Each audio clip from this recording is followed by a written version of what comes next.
ആ പാറക്കണ്ട മണ്ടോദരിയാണ് രണ്ടാം പ്രതി. ഒന്നാം പ്രതി നിങ്ങളും, പലിശക്കാരി രുക്മിണി.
പരിമളയ്ക്ക് എത്ര രൂപ വേണമെങ്കിലും ഞാൻ പലിശയ്ക്ക് തരും. പലിശയ്ക്ക് പണം കൊടുക്കലാണല്ലോ എന്റെ പണി.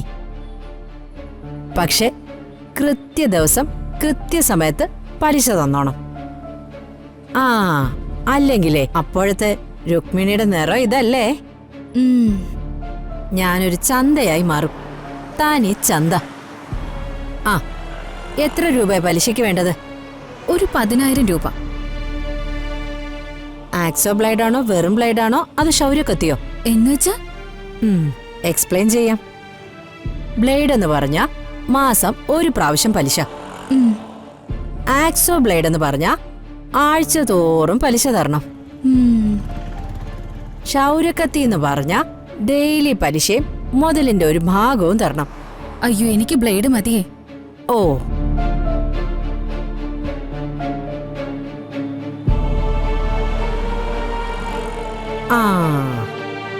ദേ വരുന്നു ഒരുങ്ങിച്ചമഞ്ഞ ത്രിപുര സുന്ദരി.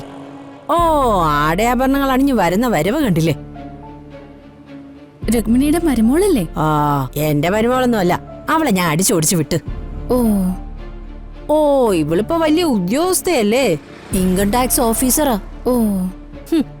കേരളത്തിലെ മൊത്തം ആദായ നികുതി ഇവളുടെ തലയിൽ കൂടെയാ പോകുന്നത്.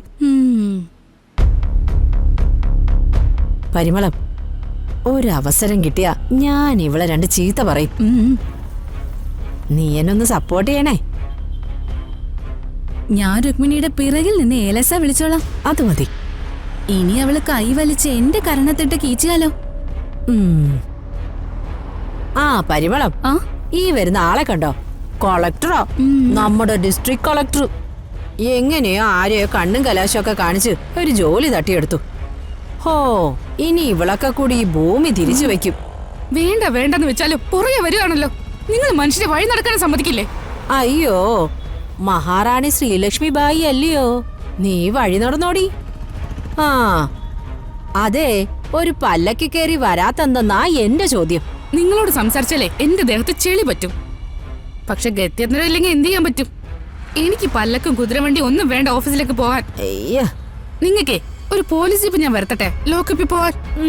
പിന്നെ പോലീസ് ഡിപ്പാർട്ട്മെന്റ് ഭരിക്കുന്നത് നീയല്ലേ? നിങ്ങളിപ്പോ പോലീസ് സ്റ്റേഷനിൽ കയറ്റാനും അതുവഴി ജയിലിലേക്ക് അടയ്ക്കാനുള്ള ഒരു കേസേ എന്റെ കയ്യിലുണ്ട്. പറയട്ടെ. ആ പാറക്കണ്ട മണ്ടോദരിയാണ് രണ്ടാം പ്രതി. ഒന്നാം പ്രതി നിങ്ങളും, പലിശക്കാരി രുക്മിണി. അതിന് പാറക്കണ്ട മണ്ടോദരിയായിട്ട് എനിക്കെന്ത് ബന്ധം? ഒരു ബന്ധവും. ബന്ധമൊക്കെ അവര് പറഞ്ഞിട്ടുണ്ട്. അതിന്റെ വീഡിയോയും ഞങ്ങൾ എടുത്തിട്ടുണ്ട്. എന്നെ ഭ്രാന്തിയാക്കാൻ ആ സ്ത്രീ നിങ്ങളുടെ കയ്യില് മയക്കുമരുന്ന് തന്നെന്നും അത് കലക്കി കൊടുത്താ മരുമകൾക്ക് ഭ്രാന്ത് പിടിക്കുമെന്നും അവര് ഞങ്ങൾക്ക് മൊഴി തന്നു കഴിഞ്ഞു. അവരെ പോലീസ് പൊക്കാൻ പോവാ. അവരെ പൊക്കുന്നതോടെ നിങ്ങളെയും പൊക്കും. അയ്യോ രുക്മിണി, എനിക്ക് നിന്റെ പലിശ ഒന്നും വേണ്ടേ, ഞാൻ പോവാണേ. ഇപ്പൊ ഞാനേ നിങ്ങളുടെ മരുമോളൊന്നും അല്ല, ഒരു ഗവൺമെന്റ് എംപ്ലോയിയാ. ഇനി എന്റെ നേരെ വഴിവക്കിൽ നിന്നെങ്ങാൻ എന്തെങ്കിലും കുറച്ചാ പേപ്പട്ടിപ്പിടുത്തക്കാരെ ഞാൻ വിളിക്കും, കേട്ടോ?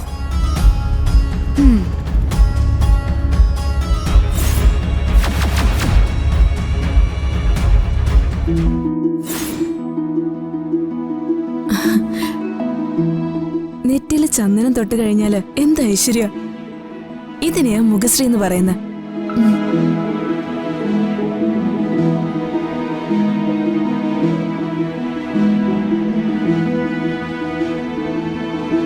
മോവാ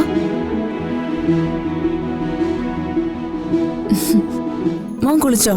ആ കുളിച്ചു.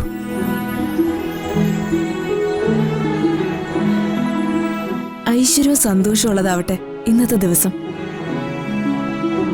ഞാൻ പറയാൻ പോകുന്ന കാര്യം കേട്ട് നിങ്ങൾ വെറുതെ എന്നോട് ദേഷ്യപ്പെടരുത്.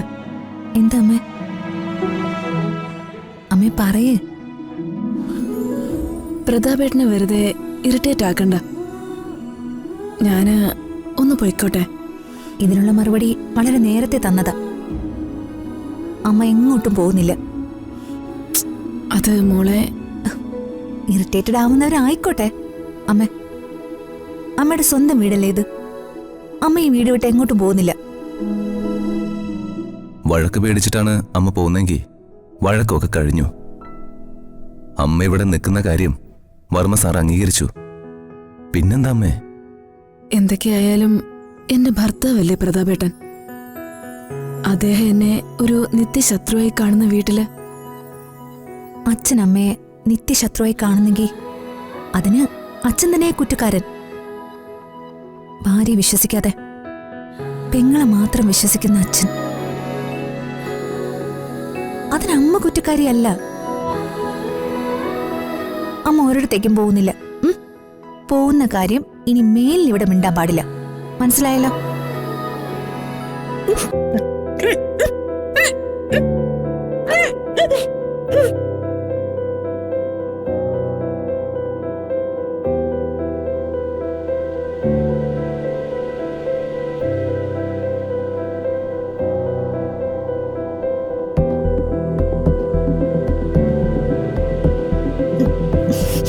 എന്തു പറ്റിയതാ മോളെ?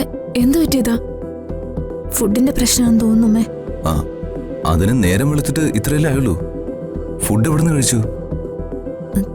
ഞാൻ കോഫിയുടെ കൂടെ 2-3 ബിസ്ക്കറ്റ് കഴിച്ചു. ബിസ്ക്കറ്റ് കഴിച്ച വോമിറ്റിംഗ് വരുമോ?